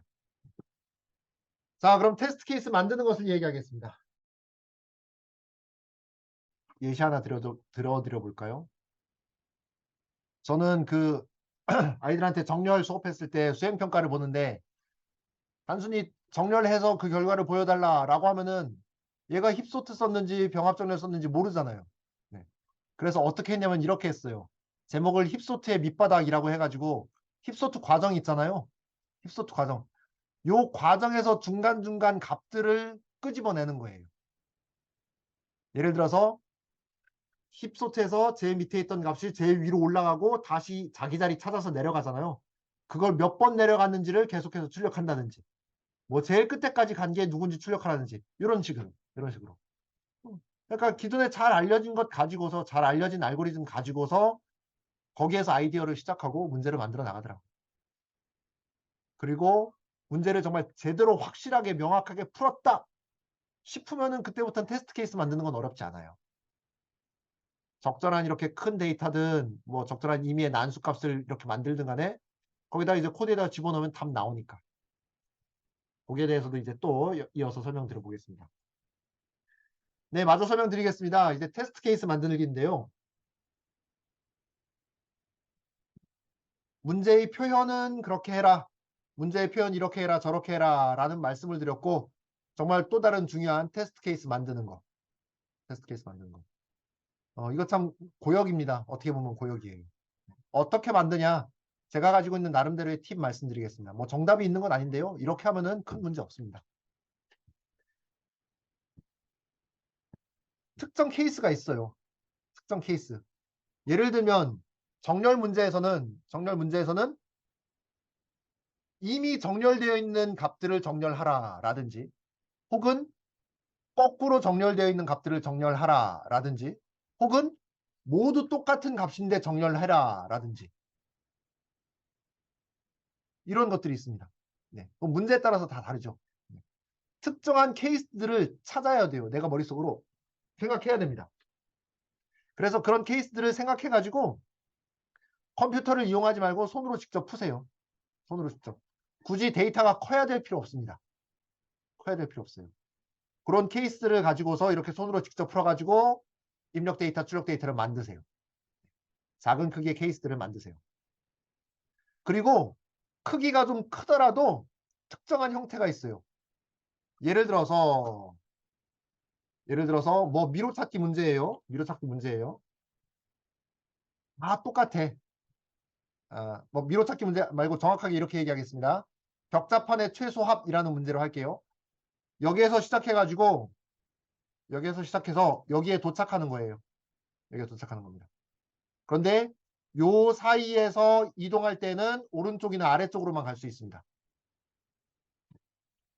그러면은 이거를 만들 때 아주 극단적인 경우 이렇게, 이런 극단적인 경우 이런 것도 찾아야겠죠. 그 다음에 또 이런 극단적인 경우 이런 것도 찾아야겠죠. 그 다음에 이런 경우도 찾아야겠죠. 네. 이런 거는 좀 데이터가 크더라도 만드는 건 어렵지 않아요. 네. 만들 수 있습니다. 그 다음에 또 역시나 뭐 문제의 성격에 따라 가지고 다르겠지만, 어떤 문제냐에 따라 다르겠지만, 뭐 예를 들어서 찾아가는 문제예요. 뭐 샵으로 되어 있는 거는 벽이에요. 그럼 이런 문제도 이렇게 만드는 거예요. 손으로 만드는 거예요. 그래서 이렇게 직접 손으로 그리는 겁니다. 손으로 그려요. 그러면은 이거는 이렇게 가서 그다음 이렇게 가서 그다음 이렇게 가서 벽에 부딪혀서 갈 수 없는다. 답을 못 찾는다. 길을 못 찾는다. 뭐 이렇게 할 수도 있는 거고요. 이런 것들을 직접 이렇게 손으로 만드세요. 그리고 또 어떤 케이스를 반드시 만들어야 되냐? 최소 크기와 최대 크기의 케이스를 반드시 만들어야 돼요. 입력의 범위가 1부터 5만이에요. 1부터 5만. 그럼 크기 1짜리도 반드시 만들어야 되고 5만짜리도 만들어야 됩니다. 그리고 크기 1인 거의 값을 0인 것도 만들고 100인 것도 만들고 그 다음에 1000인 것도 만들어야 되고, 5만 개, 크기가 5만이네. 5만인 애들의 값을 전부 다 0인 애들도 만들어야 되고 전부 다 100인 애들도 만들어야 되고 혹은 난수인 애들도 만들어야 되고, 가급적 다양한 데이터들을 만들어야 돼요. 직접 만들어야 됩니다. 여기서 말하는 컴퓨터를 이용하지 말고라는 것은 컴퓨터로 난수 발생시켜가지고 만들지 말라라는 얘기이기도 하고, 그리고 눈에 보이는 모양이 직관적으로 보이는 그런 것들을 손으로 직접 만들어라라는 겁니다. 그래도 이거 어렵죠? 어떻게 할까요? 엑셀을 적극적으로 활용하십시오. 선생님들 한번 해보실게요. 같이. 정렬된 데이터들, 임의의 데이터들, 뭐 조건부 서식을 이용하기도 하고요. 뭐 필요에 따라서 각종 함수를 쓰고 뭐 자동 채우기 이런 것들. 네. 이런 것들 한번 해볼게요. 자, 예를 들어서 선생님들 엑셀 괜찮으시면 한번 열어보시겠어요? 자, 예를 들어서 100개의 값을 정렬하는 데이터 만들겠습니다. 자, 그럼 100개를 테스트 케이스에다가 입력 데이터로 만들어야겠죠? 자, 그럼 100개는 어떤 것들을 만들어야 될까요? 100개 그냥 10개만 할게요. 100개라고 치고 10개만 할게요. 자, 그러면은 전부 다 1인 애들도 필요하겠죠? 전부 다 1인 애들도 필요하겠죠? 혹은 전부 다 100인 애들도 필요하겠죠? 혹은 100, 1, 1, 1, 다시 100, 100, 100, 100 이런 것도 필요할 거고요. 네. 그리고 혹은 난수도 필요할 겁니다. 곱하기 플러스 1 난수도 필요하겠죠. 난수도 필요할 겁니다. 그 다음에 또 어떤 데이터가 있냐면요. 이것도 꽤나 중요한 건데 입력되는 데이터들 중에서 똑같은 값이 있다 혹은 없다가 중요한 문제가 있습니다. 같은 값이 있다 없다가 중요한 문제가 있어요. 자, 그럼 나는 같은 값이 있어도 되는 데이터야 라고 한다면은 그냥 이렇게 만들어도 되죠. 같은 값이 있어도 되는 데이터야. 그럼 그냥 이렇게 만들어도 됩니다. 그쵸? 근데 같은 값이 있으면 안 되는 데이터예요. 그런데 이렇게 만들면 돼요, 안 돼요? 안 되죠. 안 되죠. 지금 100개라서 그런데 만약에 이게 100이 아니라 10개로 해볼게요. 10개로 하면 중복되는 거 발생하잖아요. 이런 데이터 만들면 안 된다. 그럼 이거 어떻게 하죠? 물론 C로 코딩해서 만들 수도 있지만 엑셀로 만들면은 훨씬 더 빠르고 훨씬 더 직관적이에요. 어떻게 하냐? 이렇게 합니다. 1 이렇게 해서 10개 만들어놔요. 10개 만들어놔요. 그 다음에 여기는 난수 만듭니다.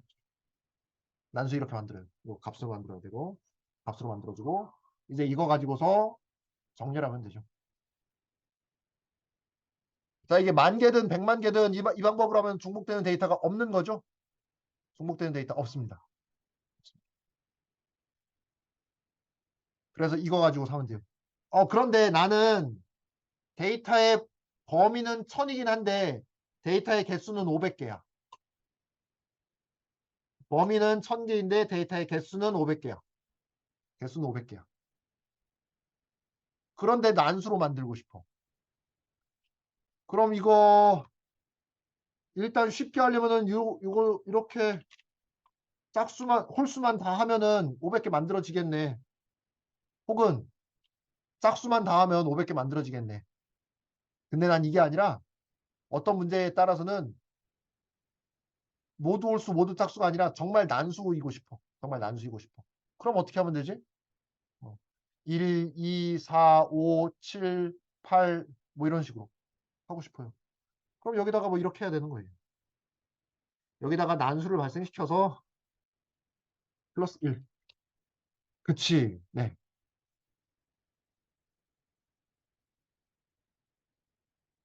어떤 문제가 될지 모르겠는데 나는 이러한 경향성을 가진 데이터를 만들고 싶어. 그때 난수를 이렇게 적절히 활용하고 그 다음에 얘네들을 적절히 증가시켜주고 그리고 이 다음에 뭐 하면 됩니까? 이거 가지고서 정렬하면 되죠. 값으로 만들어주고 정렬해주면 됩니다. 그럼 중복되는 애들 없고요. 중복되는 애들 없고 범위는 1부터 1000까지의 값들 중에서 개수는 500개로 만들어집니다. 물론 확률에 따라서 500개를 넘어가기도 하고 500개보다 좀 안 되기도 합니다. 그런 건 이제 손으로 조금씩 건드려 가지고 맞춰주는 거죠. 자, 엑셀을 이렇게 활용할 수 있고요. 자, 그 다음에 뭐 해야 되냐면요. 입력의 형식은 이렇게 돼 있다라고 했어요. 이렇게 돼 있다. n개의 수가 공백을 기준으로 공백으로 구분되어서 입력된다라고 했어요. 그럼 이거 어떻게 해야 돼요? 이거 한 줄로 만들어야 되잖아요. 이런 건 어떻게 하면 되겠어요? 여기다가 는 이거고 여기는 이거 앰퍼샌드 빈칸 앰퍼샌드 이거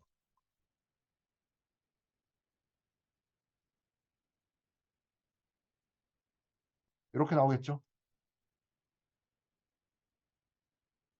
그러면은 이거 복사해서 메모장 같은 데다가 붙여놓고 하면은 만들어지죠.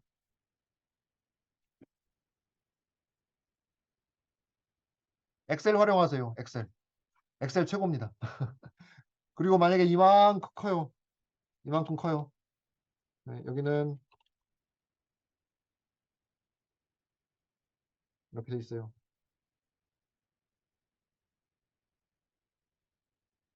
이렇게 돼 있어요.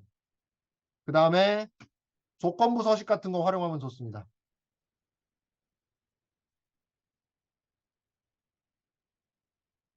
그럼 보이잖아요. 이렇게.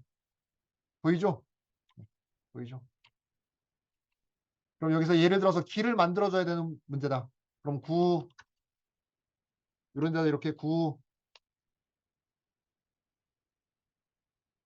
그럼 답을 쉽게 찾을 수 있죠. 뭐 이렇게, 그다음에 이렇게, 뭐 이렇게, 뭐 이렇게, 이렇게, 이렇게. 그러면은 언제 틀어지는지 뭐 이런 것들 눈에 잘 보입니다. 그래서 답을 쉽게 구해낼 수 있죠. 답을 쉽게 구해낼 수 있죠.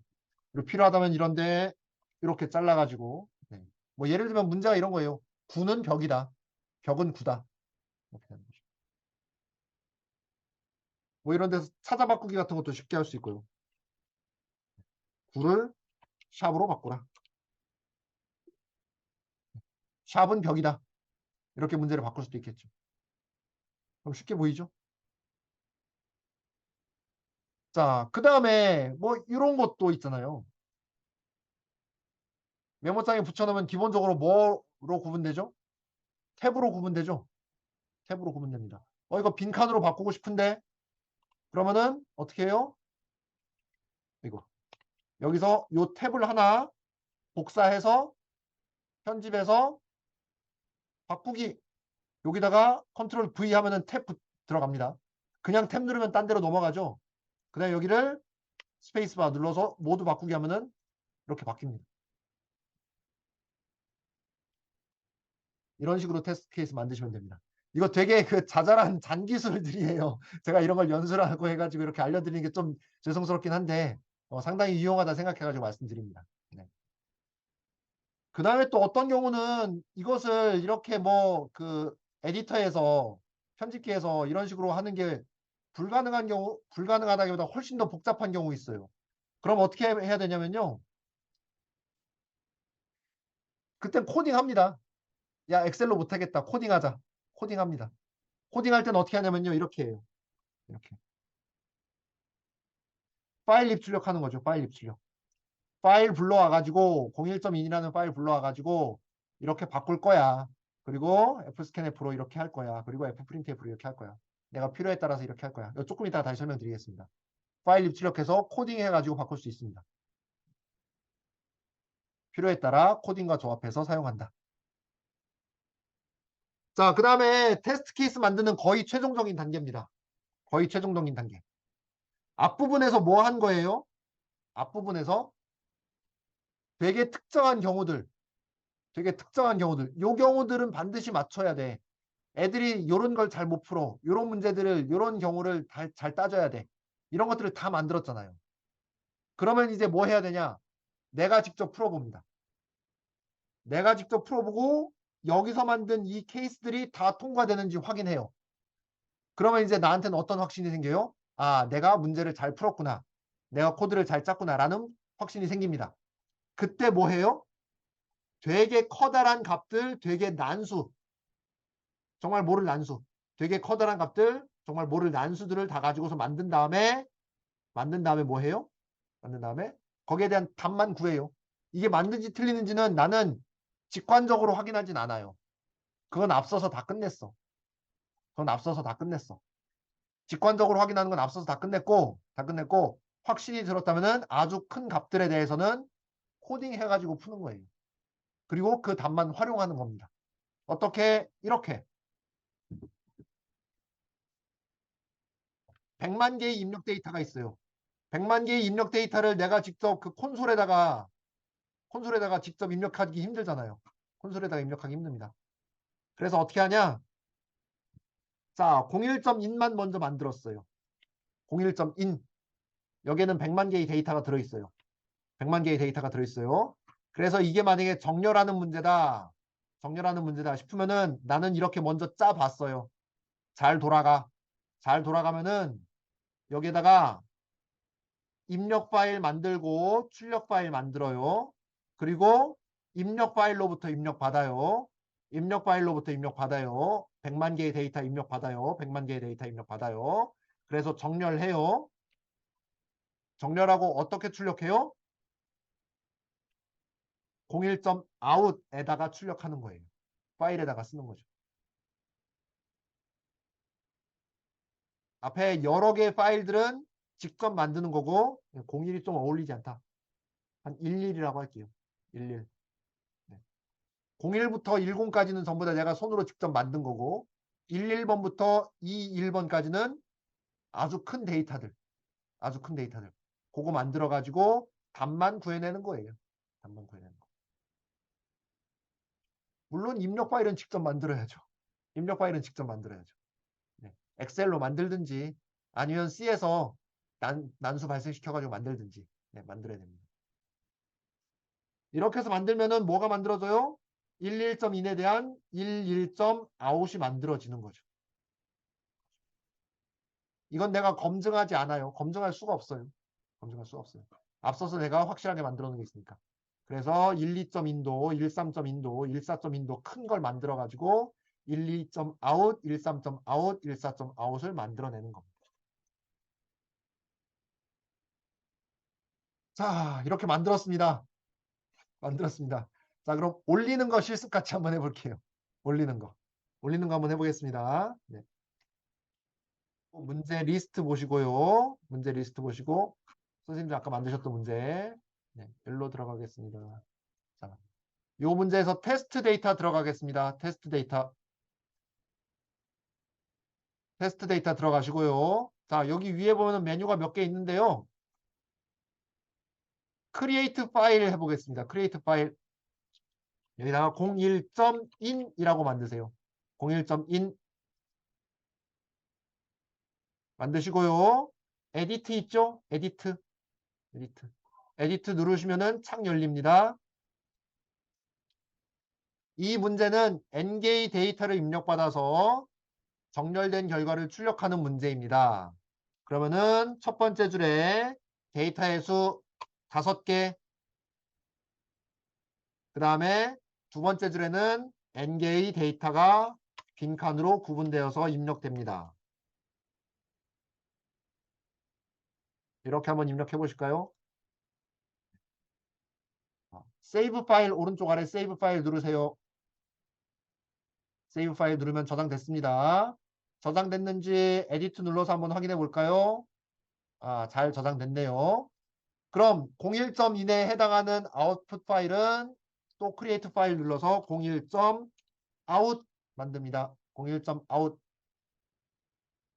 자, 01.in이 아까 3, 1, 2, 5, 4, 5, 3, 1, 2, 5, 4였죠? 네. 01.in이. 그럼 출력된 결과는 뭐가 돼야 돼요? 01.out을 누르고 에디트 파일을 누르고 1, 2, 3, 4, 5가 출력돼야 되죠? 1, 2, 3, 4, 5가 출력돼야 되죠? 1, 2, 3, 4, 5. 세이브 파일 합니다. 세이브 파일. 잘 들어갔나 확인해 볼까요? 네, 1, 2, 3, 4, 5 들어갔네요. 자, 하나만 더 만들어 볼게요.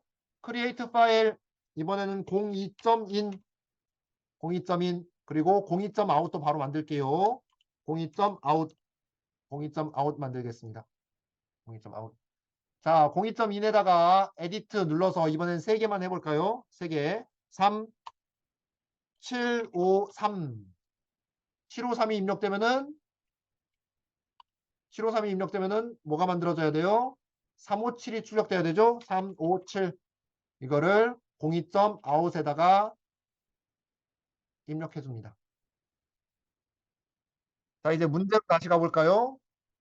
문제로 다시 가볼까요? 자, 문제. 제가 만든 문제. 선생님들 만드신 문제만 하세요. 다른 선생님들 문제 만들지 마시고. 자, 제가 만든 문제 요거였어요. 여기 조금 그래도 살을 붙여줄까요? 에디트, 문제 설명, 문제 설명. n개의 수를 입력받아서 정렬하여 출력하자. 입력 설명. 첫 번째 줄에 n 정렬할 수의 개수 n n은 1 이상 10 이하야. 두 번째 줄에 n개의 수. 두 번째 줄에 n개의 수. 수는 1 이상 100 이하야. 네. 이렇게 입력 설명 써주고, 다음에 출력 설명에서는 n개의 수를 오름차순으로 정렬하여 빈칸을 사이에 두고 출력. 입력 예시 3, 2, 1, 3. 출력 예시는 1, 2, 3이 돼야 되겠죠? 1, 2, 3. 그렇게 해서 저장하면은, 자, 문제가 이렇게 만들어졌죠. 그리고 얘네들의 테스트 데이터도, 테스트 케이스도 집어넣어졌습니다. 네. 여기서 다른 이야기 하나 드릴게요. sample.in 에디트 눌러서 봐보세요. sample.in 좀 전에 입력한 거 들어갔고요. sample.out 좀 전에 입력한 거 들어갔습니다. test.in 아무것도 없죠? test.out 아무것도 없죠? 이거 그냥 지우세요. test.in과 test.out 지우세요. 이게 버전에 따라서 뭐 만들어질 수도 있고 안 만들어질 수도 있는데요. 만들어졌으면 지우는 게 좋습니다. 이것 때문에 괜히 문제 생길 수 있으니까 지우세요. 자, 문제 다 만든 거예요. 그럼 한번 출력해 볼까요?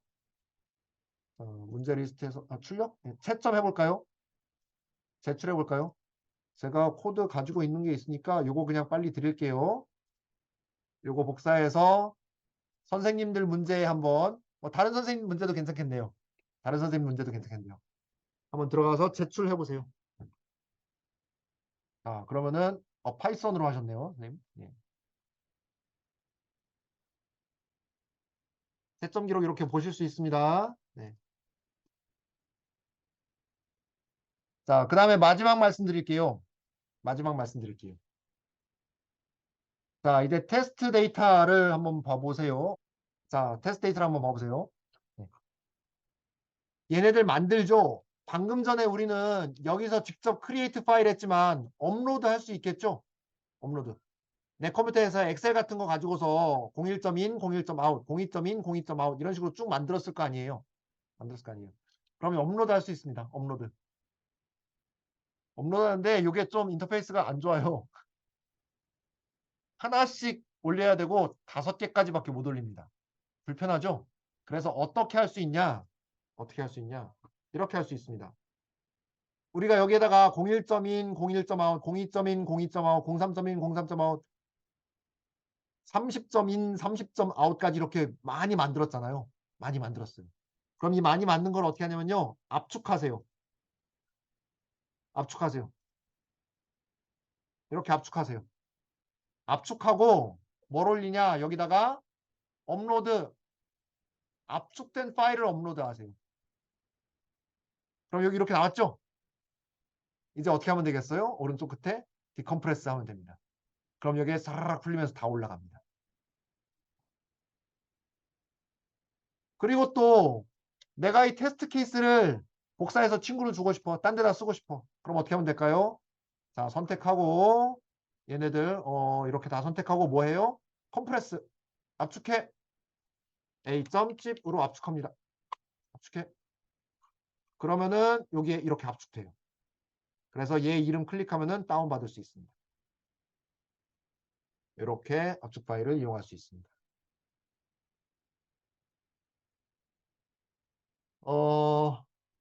제가 드릴 말씀은 다 드렸어요.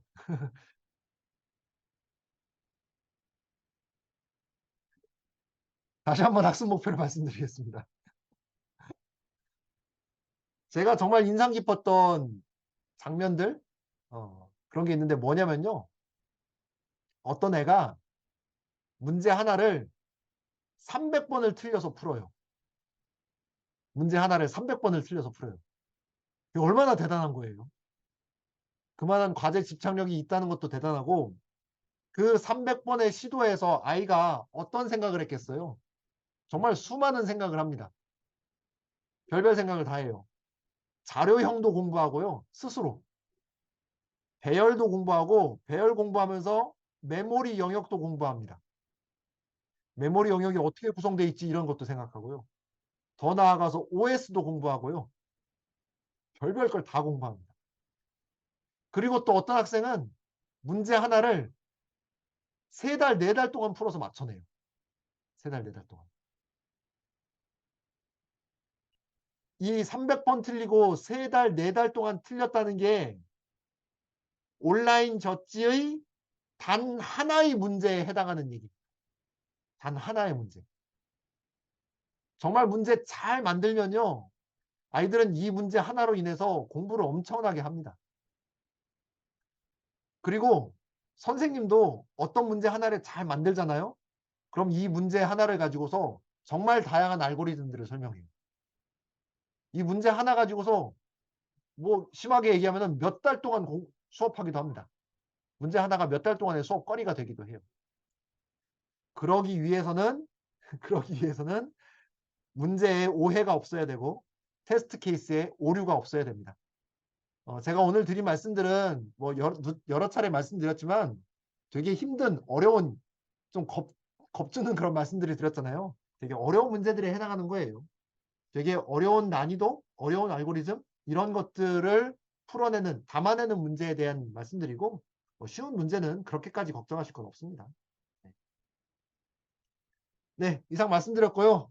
선생님들께서 정보교육 교실에서 정보 수업 하심에 있어서 온라인 저치가 잘 활용되고 또 선생님들께서도 문제를 만드는 재미, 온라인 저치를 운용하는 재미, 즐거움을 많이 느끼시는 그런 계기가 됐으면 하는 바람이 있습니다.